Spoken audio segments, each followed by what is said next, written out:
Can we not have any problems, really? Well, it's impressive. Thanks very much.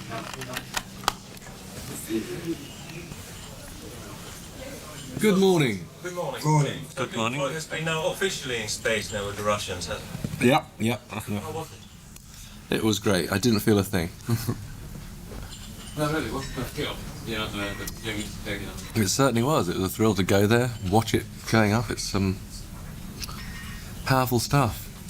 Is it when the negotiations go up here? Sorry? To play Rush? Is that when negotiations to play Rush? Yes. I think that's about the size of it. I mean, we haven't had any reports back of what really happened up in space. There's still some interest in how the other two astronauts felt about it. My own view is that one cassette in space is not really enough. Yes, really. Maybe they wanted Floyd George as well. Yeah. Since you're now going to play in Moscow and also having your album released there, is this a part of the big fashion for pop and rock groups to go to the Soviet Union at the moment? Well, we are highly fashionable, of course. I don't know, it's just they asked us to go, and it seemed to be the right time. We could work it out, so we're going. And we've always wanted to, but it just hasn't been realistic up till now. And how do you, I mean, since it's illegal to bring rubles out of Soviet Union and then we're then in the EU, how do you get Basically, they cover the expenditure, and that's about it as far as I can ascertain. I mean, they're going to... for the albums, I don't know. I have no idea, actually, to be honest with you. I'll have to check with the management. I don't know. For the concert, certainly, they're paying for expenses and paying for these wonderful aeroplanes to fly our equipment in and out, and paying for our hotels and stuff within Russia. And but I don't think we'll come out of it carrying bagfuls of useless rubles. Just a follow-up, sir, from the Soviet Union space program. This is going to be the first concert tour in the Soviet Union. May I ask a general impression before going there, and what do you expect? What responses do you expect from the Soviet audience? I don't really have any expectation. I think we just hope it'll be a wonderful experience for all of us. It is great fun to play to a new audience, to people who've never seen us before, because you start with a completely clean slate. So I think we have high hopes, really. It should be good. For me, with the changes that are going on in Russia and elsewhere in the eastern countries, I really do feel quite proud to be hopefully a part of that, and we get even that much closer between nations, I think, and we've done something towards that. I'm very happy to do that, but how they're going to react, I don't know. I think it's going to be a different show to they've had before. I don't think anything... In terms of the kind of pop acts they've had before. Mal reading from NBC Radio. Technically, the Pink Floyd's concerts have always been renowned for the lights, sound.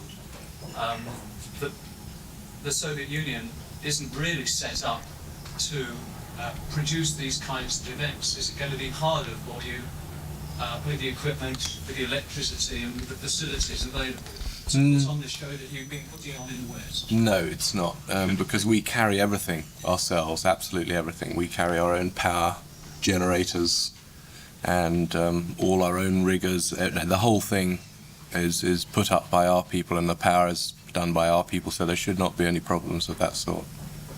Is the stage show different from the one you played a couple of times? Sorry? Is it different? What? Stage show? It's the same one as we were doing last year. There's no... It's the same. It's virtually the same show. Realistically speaking, to put a whole new show together would take months and months of hard work. This is really an addition to our last year's tour, and it will be substantially the same show. Have you got any idea how much transport you need to move all this year around? Quite a lot, I don't know. Well, I'm not really too deeply interested in holding records for how many trucks we use. It's, we have the equipment we use and we have to get it there. However many trucks that takes, I don't know. No idea. concert at the London Arena, one of the concerts is for charity. Yeah. And why the choice of charities? Well, I picked some, he picked some, Steve picked some. We just wanted to do at least one of our London shows for charity, and we divided it up between the 4 charities that we between us selected: Greenpeace, the Victims of Torture, Childline, and what's Music therapy. Music therapy one. Yeah. I mean, it's very difficult with a charity event. There are so many charities, all of which need help. It is a bit of a just a guess, really, as to you tend to go for things that you're feeling particularly worried about at a particular moment in time. I think it's unfortunate, really, that there's no better way of organising charity events. Craig Koenig, German radio, you've been on the road for about 12 months together. After a break, Pink Floyd, as a lot of people say, you've been back together. Did there come up something like friendship again, it being on the road, but then having a break for about 8 months before doing the second leg of this so-called world tour with a momentary lapse of reason? Has there been any idea in writing songs, being on the road, being together as friends again? Well, I haven't written any songs for ages, personally speaking, no. And we haven't seen a lot of each other in the 8 months, but we had a terrific time on that tour, and our rapport in terms of the work we are doing has never been higher. And I think we did our first dress rehearsal yesterday, and for me it was amazing. It felt like we'd just been off the road for about a week. It was, in fact, we had We'll just sort this out. Yes.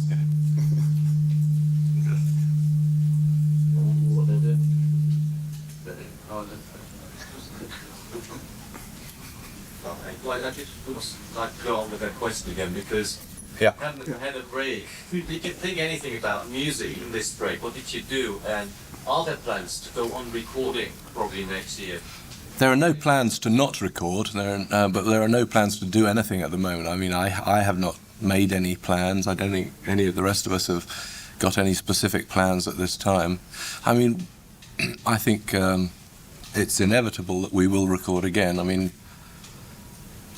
sure we will. Sure, from the In the 8-month break, we have actually still been quite busy. I mean, there was the live album that was mixed. There was a video that also had sound mixed and was cut and so on. And I think, well, certainly Dave and myself have both been doing other bits of production or playing or whatever. I've been very busy sailing. And Rick's been very busy sailing. During the last tour, I think Rick wasn't really a full member of the band. And have you sorted out all the legal problems? Yes, all the legal. They're all He's a sorted out. member. I'm a member again. That's all been sorted out. But during the tour, there were still problems going on, not just between me and Dave and Nick, but as you know, with Roger as well. But that is all history. Yep. For you who haven't seen the show, Could you describe it, please? No, I couldn't. No You'd way. have to see it. Give us an idea of what it entails, then, please. Well, it's music, lights, what can I Guitar, say? bass, No, drums. You can't describe it, and I don't wish to describe it. You just have to. That's your job, not my job. Why are you choosing such a small venue like this arena, going from the Wembley Stadium? Well, have you got any better suggestions? Why not outdoors again? Because the rules at Wembley were dreadful. The people didn't want us to. We weren't allowed to play the show as we wanted to play it. We had numerous restrictions put on us. We had to play most of the show in daylight. No one saw the light show. And we wanted to do the show again properly in London. And there just aren't very many large indoor venues in London. And this was the only one we could get, so. I like Earl's Court, personally speaking. It's we've done some very good shows in Earl's Court before, and I would have been happy, but unfortunately, Billy Graham takes precedence over us. And You use quite a few instrumentalists when you play live. I mean, even when you record, these people will be working, on your records as well. I've no idea. Some of them probably will, yes, but I don't really know, as we have I'm no sure some would if they're commitment that way. available. Yeah. Yeah. Looking for recording, when you got back together, today you said that you would still pursue solo projects and so on. Have you been doing anything on kind of? No. I mean, I've been doing a bit of production. I've played on a few other people's records and stuff, but we personally speaking, I still have no plans to make a solo record or another Pink Floyd record just at the moment, but they will both undoubtedly come up. Were you surprised how successful the first year ago was? A little bit, yes. I mean, it went better than we really thought it possibly could. We thought it would do well, because we knew we could do a good show, and we knew that there were people who wanted to see a good show. But with Roger leaving, I mean, there was a certain amount of trepidation. It had been 7 years, well, it was longer, in fact, since we'd really toured.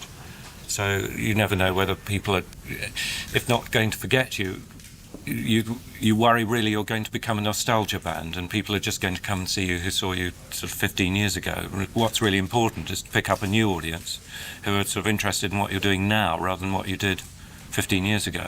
Do you still speak to Roger via solicitors, or have you actually met person to person? Well, you should say that. The last meeting we were supposed to have, he didn't show up, so no, we haven't really seen each other at all. But we have got a system for dealing with old matters that involve our old catalogue and stuff, which seems to be working reasonably well at the moment. So with the next talk, perhaps you can bring up some earlier stuff and some other albums as well.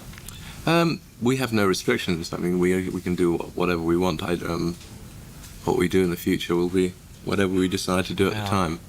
I think we've decided, generally, the material that we've played in the last year or whatever was what we felt comfortable with. I mean, there is actually a problem going back much further than, say, Dark Side of the Moon, because the music just feels quite old to us, and particularly things like lyrics date rather.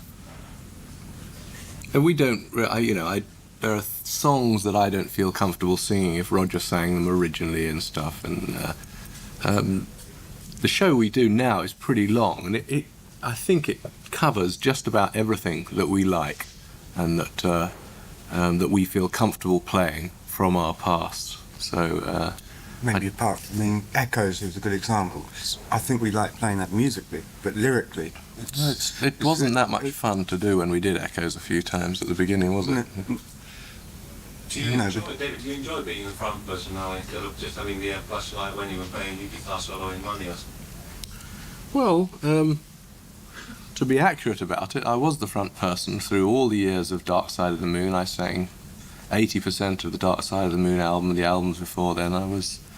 So it's nothing particularly different to me, and I'm now singing all the songs that I sang originally on the records and on the tours. So it doesn't feel any particularly, and there's no great difference. I mean, I have to do a bit more of it, It was sort of, the last few years it was about 50-50, the singing between me and Roger, but and now I have to do virtually all of it. So what's the rest of what happened? Genesis with Gabriel and Bill Boyce? Not at all similar, no. We've got a full understanding it wasn't that hard. Well, he wasn't the lead singer before, was he? But, Tell us about the Russian plane that you're using to get the equipment to Moscow. Are you flying? I know very little about it. It's all what is it? It's some sort of illusion, isn't it? A rather big one. Ask the gentleman next to you, he probably knows all about it.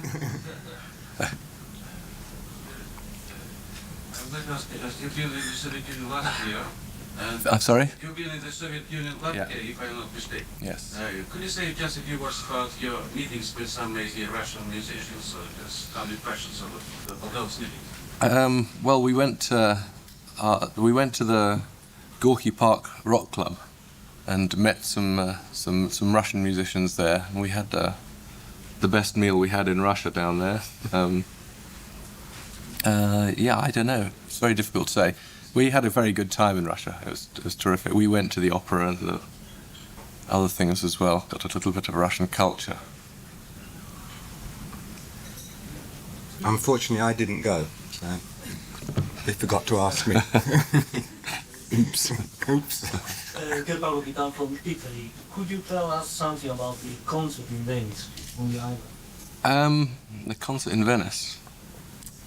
Well, we're playing on the. We have a stage on the end of the Giudecca Island, and we play across the water towards St Mark's Square. Most of the audience will be in boats, and there'll be a massive firework display, and then who knows what happens after that. It sounds like it's going to be good fun, though. Yeah. I'm definitely not going to miss it. Nor me. Hey, sandwich time. My man. The outdoor shows, will they have a break as well as the indoor shows will have first part of show Yeah. to left songs, second part the songs that we know from. It's the same show, indoor and out here. Yeah.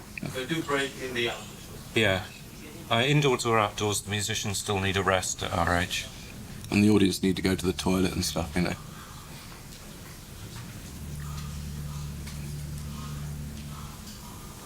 Do you think there's still room for improvement for you, or do you think you've reached excellence? No, I don't think you ever achieve perfection. It's not good in the eyes of Allah to achieve perfection, so. And you can always get better. So, which areas do you feel that you All areas. I mean, we seriously always think you can improve the songwriting, you can improve the playing, you can improve the stage show. When you start thinking that you've got it all completely covered, is when you start becoming stale. And I don't really know what happened to Roger Waters. I think he had a problem with his ego and overly. You thought he had, like, Dark Side of the Moon was the ultimate peak. I don't know. He has said he has said that. But I don't think he meant that. He meant in terms of maybe the group. But Yeah, I don't think he meant that was the achievement He of couldn't do better. perfection. No, I think as soon as you finish anything, you generally review it and think you could do better. And I think what we're doing now is no exception. I think if we could go back a year and redo the show, would change all sorts of things in the way it's actually put together. What about Chris? Are you happy playing at the Olympic Stadium? I hope we'll be very happy playing there. as long as there's no strikes. But we did want. Here you get some problems playing. You want to play in the other stadium and there was some... We wanted to play in the old Olympic Stadium, but we sent people over there to check it out, and it's too narrow. We can't fit our stage in, and the security is no good. You can't fence it off. We looked at it twice to really try and see if we could possibly play there, and we just couldn't. So we have to play the rather large football one instead. Never mind. It'll be fine anyway. It'll be terrific.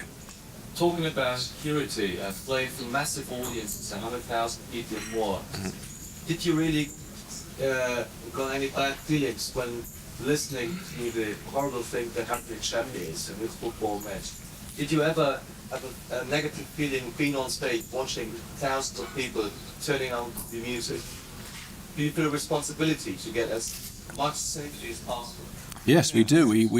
We went through extraordinary measures in America, and it cost us a fortune to get it right, because there were one or two places where it was extremely. One in Philadelphia, for example, was extremely frightening, and a number of people did get hurt by the pressure from the back. But we do know how to deal with that. I mean, we do have a system that doesn't allow too many people to be able to get into one area. Seating is the best way of getting rid of it. I mean, and having security people in certain aisleways that prevent it starting. I mean, I would like to see seating in all stadiums for concerts, but the stadiums don't allow it. Or some, I guess, because it might destroy the pitch or whatever it is. They don't allow us to do it. But I'm sure we'd all like to see everyone sitting down on seats in stadiums. Yeah. Julia Maxam from La Sera. 2 questions, please. Any particular features in the other location shows in Italy? And what can you say about the new album, please? The live album? There's nothing really to say about it. It's a live album of our last tour. It's a nice little memento for people who enjoyed the show. And what about the one you're releasing in Boston? Sorry? What about the one you're releasing in Boston? That was the live one that we took to Moscow. Yeah. And what about the shows in Italy other than Venice? Well, we're playing Verona, beautiful amphitheatre in Verona, and we're playing a number of other places. But beautiful autodrome. It'll be the same show fundamentally in each place, unless we can think of any special local interest ideas. Will you be touring? No. So you're finished touring with the exception of these states in Europe and Russia? Well, we're finished with the States for now. I mean, this tour is basically it was based really around the Russian thing. Yeah. And it's as we said, that we can't get rubles out. If we just did this, if we only did Russia on this tour, it'd cost an absolute fortune to put the whole thing back together and go over there and do it. And quite frankly speaking, we have to earn some money to pay for the costs of it all, and that requires doing a bit more than just the week in Russia. What was it about the last studio, the momentary lapse that you feel gave it so much success? There was, after all, the controversy over Roger Waters' solo album at the same time. Yours won out. You sold 6 million albums, and the tour was a major success. So what do you attribute that success based on that album? Well, it's a good album. We put on a very good show and put the whole tour together, and they all coincided. They came out at the same time, and we do carry the Pink Floyd name that we've spent over 20 years earning, and it does have clout. It has clout. It has, it's a symbol of quality. Out of that 6 million, I don't know how many millions will go and buy the record because it's called Pink Floyd.